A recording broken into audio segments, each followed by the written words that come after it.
in my next video, what I'm going to look at are the proportions of the head and the face. One thing that many people have difficulties with when drawing a portrait in particular is getting the proportions correct and getting them right so that the drawings look in proportion and accurate. And many people struggle with the basic features of the face and getting them right and drawing them right and getting them into proportion.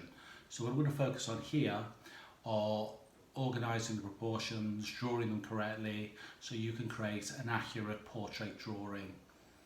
In this sketch I'm going to be showing you how to produce a portrait from a 3/4 view, which is one particular style of portrait drawing that many people find difficult as opposed to the standard front view.